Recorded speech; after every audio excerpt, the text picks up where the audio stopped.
Hello everyone, मेरे channel में आप सबका स्वागत है। मेरा नाम है मृणालिनी। चलिए देखते हैं इस रीडिंग के माध्यम से यूनिवर्स आपको क्या मैसेज देना चाहते हैं। ठीक यूनिवर्स, प्लीज़ बताइए जो भी कलेक्टिव इस रीडिंग को देख रहे हैं उनके हाईएस्ट पिक के लिए अपने क्या बताना चाहते हैं।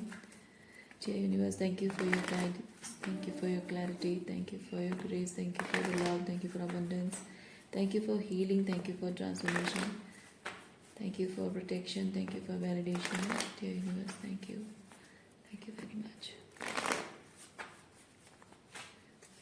ये रीडिंग जनरल रीडिंग है, तो जितना आपको रेजोनेट करता है उतना ही लीजिए। जेंडर स्पेसिफिक मैसेजेस नहीं है। सो एनर्जी आपको जैसे रेजोनेट करती है अकॉर्डिंगली आप रोल रिवर्स कर सकते हैं और जेंडर स्विच भी कर सकते हैं। ओवरऑल एनर्जी है 4 ऑफ सॉर्ड्स।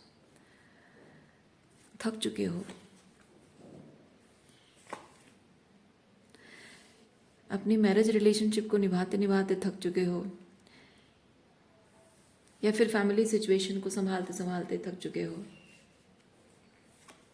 कोई एक चीज़ जिसकी फाउंडेशन आपने खुद एस्टेब्लिश की है, बहुत मेहनत की है उस चीज़ पर, और आपको ये अब लग रहा है कि इस सिचुएशन में अपना टाइम और एनर्जी जो आपने लगाया है, सो वो सब कुछ वेस्ट है।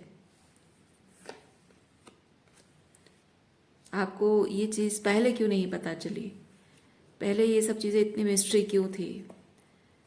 अगर पहले से पता होता ये सब ऐसे होने वाला है तो आप शायद उसके लिए मेहनत ना करते, इतने जी जान से दिलो जान लगा कर आप कुछ ना करते।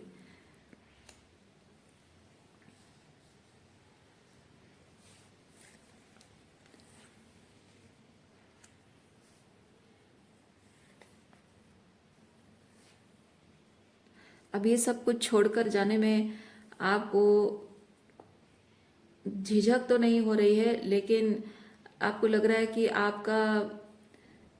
आपका मेहनत, आपका पैसा, आपकी एनर्जी जो आपने इन्वेस्ट की है, वो सब आपकी मेहनत बेकार जा रही है। बस उसी बात का दुख है आपको।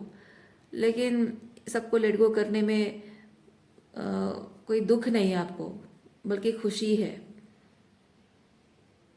क्योंकि मतलब खुशी तो नहीं है, खुश नहीं हो, बट हाँ एक चीज़ है कि डिटैच्ड एनर्जी में हो, और संतुष्टि है कि जीवन में कुछ बेहतर आप एक्सपीरियंस करना चाहते हो, ये तो नहीं एक्सपीरियंस करना है।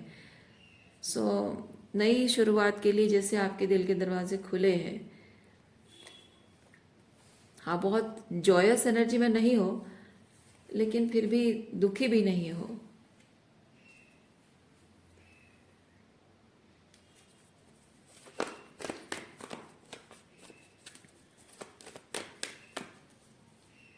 लेकिन एक चीज़ ये भी है कि जो नई शुरुआत अभी करने जा रहे हो, तो उसके लिए भी आपको लगता है कि सब कुछ एकदम ज़ीरो से शुरू करना पड़ेगा, बहुत सारा टाइम और एनर्जी उसमें डालना पड़ेगा, और सब कुछ एस्टेब्लिश करने के बाद फिर से ये जैसे ख़त्म हो गया, जिससे अब कोई रेजोनेंस नहीं है, आपके हाईएस्ट रूट को सर्व नहीं करता है। आगे जाकर वो नया चीज़ जो भी करोगे वो भी वैसे ही होगा, तो फिर क्या होगा? ये सोच के आपको कुछ करने के लिए हिम्मत नहीं आ रही है।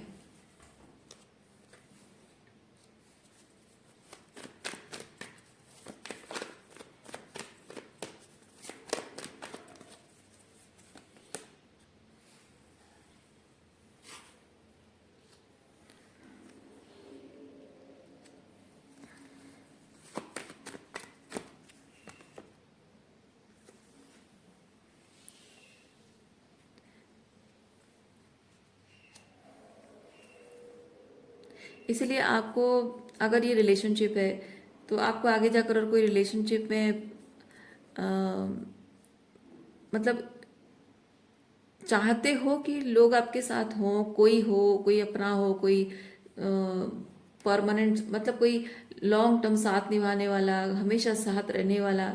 ये बहुत ही परमानेंस को रिप्रेजेंट करता है। ये बहुत ही कमिटेड इंसान हो, बहुत ही सुख दुख में, अप्स एंड डाउन्स में हमेशा एक रिलायबल पर्सन, हमेशा साथ रहे, वो वाली एनर्जी है। तो आप वैसा कोई पर्सन चाहते ज़रूर हो, लेकिन अब उसके लिए काम करने का जी आपका उब चुका है। हम्म, ये 10 ऑफ कप्स, इसको मैनिफेस्ट करने के लिए अब आपका जी उब चुका है। जब सब कुछ बिखर ही जाना है, आप सब कुछ स्ट्रक्चर दोगे और सब कुछ फिर बिखर ही जाएगा, तो फिर स्ट्रक्चर देने का क्या मतलब है, उस पर मेहनत करने का क्या मतलब है।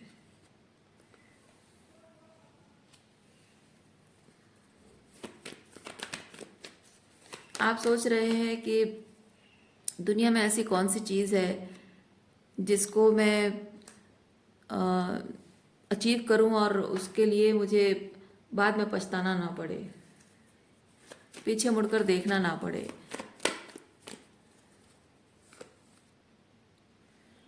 और आप सोच रहे हैं कि ऐसा कुछ अगर रास्ता मिल जाए जिस राह पर चलकर मुझे लगे कि हाँ, ज़िंदगी में अब मुझे कभी पीछे नहीं मुड़ना पड़ेगा और जो है बस इसी में अब रहना है, या फिर से पास्ट की वही गलतियाँ रिपीट नहीं होंगी, या फिर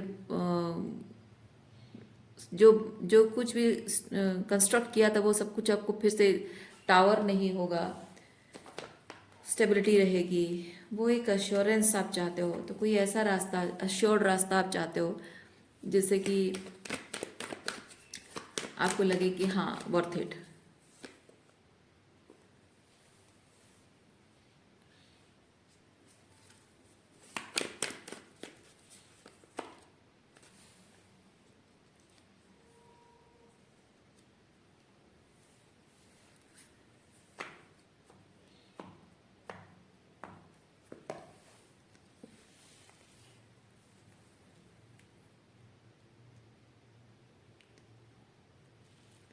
अब किसी भी चीज़ में आपको संतुष्टि नहीं मिल रही है, आप कोई भी अ, किसी भी चीज़ में आप एफर्ट्स डालना नहीं चाह रहे हो।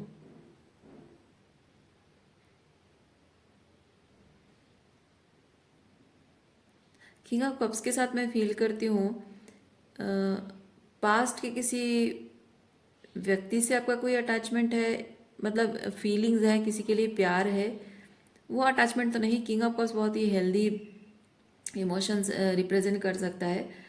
तो जो भी हेल्दी अटैचमेंट लोगों के साथ या जिस भी एनर्जी के साथ है, उस चीज़ के लिए आपको टेंशन लेने की ज़रूरत नहीं है, क्योंकि जो हेल्दी अटैचमेंट वाली चीज़ है वो आपके साथ आगे चलती रहेगी।